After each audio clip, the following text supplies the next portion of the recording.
Hey guys, this is part one of the two parts tutorial for the score and stats.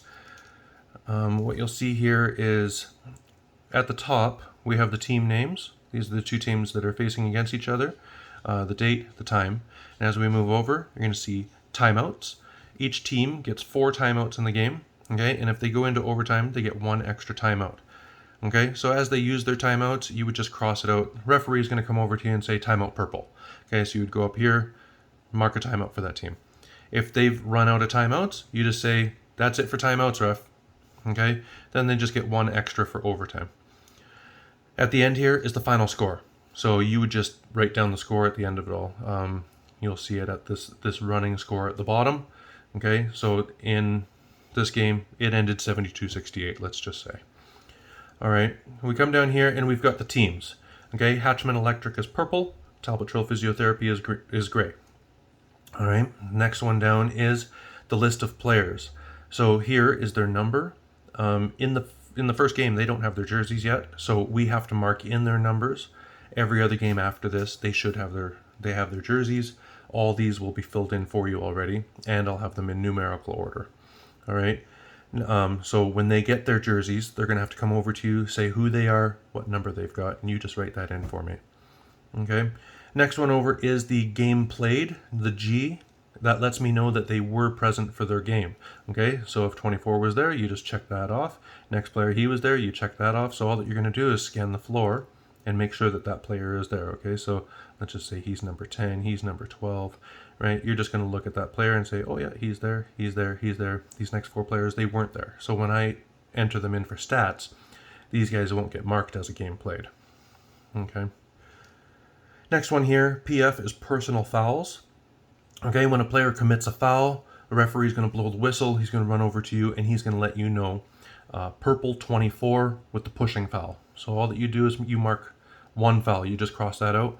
They're allowed 5 fouls every game before they're ejected from the game. All right, the next one over here is the technical foul. Okay, they're allowed 2 technical fouls in a game. A technical foul is an unsportsmanlike foul or an intentional foul, no play on the ball, that kind of thing. They're allowed 2 technicals in the game before they're ejected, and a technical does count as personal foul. So if the referee comes over and says 24 purple technical foul, you would cross that out and cross out a personal foul. Okay, so now all these players committing fouls, they make up what is called team fouls. Okay, so over here you see the team foul section, and up here is all the quarters. Okay, so this 1/2, 3/4, it's set up this way for the youth leagues who play 8 shifts, and I do that to make sure that they get equal play time. Okay, so 1 and 2, that is your first quarter of the game. 3/4, that would be the half. 5/6 is the third quarter. 7/8 is the fourth quarter. Okay, each team is allowed up to 5 fouls per quarter. Okay, so as you mark a foul here, cross that one out there, make sure that you get the foul over here as a team foul. You would mark 1 right there. Okay, once they get up to 5 fouls, then they're in bonus. Okay, all that you would have to do is say to the ref, that's bonus. The ref knows what to do from there. Bonus just means that the other team is going to automatically shoot free throws every single time they commit a foul. Okay, so at 5, they're in bonus. When we get to the second quarter, it's a blank slate. Okay, so they start clean again, 0 fouls. As they commit fouls, you would mark them down again. Okay, and same with third quarter, fourth quarter. Okay, next one over is the 2-pointers. Okay, as they score baskets, just a 2-point field goal, you would just mark a tally mark for the 2-pointer. Okay, this is actually important. I would really like it if you guys could do actual tally marks where it goes 1, 2, 3, 4, and cross out for 5. Okay, makes it really easy. At the end of it all, when I'm actually entering in all the stats, I can easily see that this person has scored 14 points. Okay, so I can look at it and say 14, 1, 3, and they went 1 for 2 with the free throws. All right. Next column over here is the 3-pointers made. Okay, if you aren't sure if the player is shooting a 3-pointer, if it's very close, 3-pointer could possibly be a 2. Look over at the ref. the ref will put their hand up with a 3-point gesture. Their hand will be straight up above their head, showing a 3. And if they hit the shot, the other hand will go up. So it's two hands up in the air, showing you that it was a 3-pointer made. Okay, so then you would just tally a 3. Okay, next one is free throws made, free throws attempted. All right, so if a player is fouled in the act of shooting, they get to go to the free throw line and shoot free throws. Okay? If, let's just say 13 Gray commits the foul, okay, ref will come over to you and say 13 Gray pushing, you would mark his foul, make sure that you mark the team foul, and he would say shooting 2.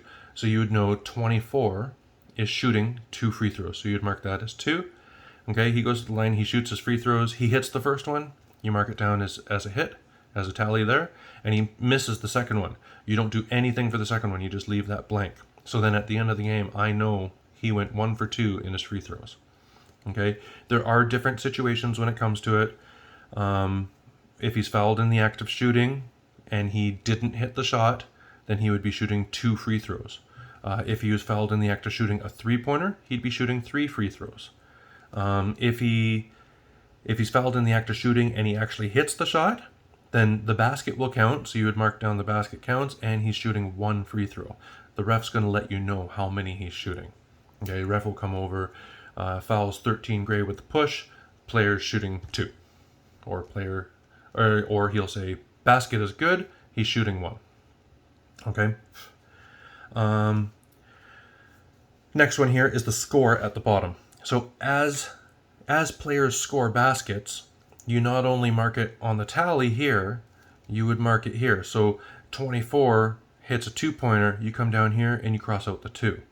Okay. Next one is he hits a 3.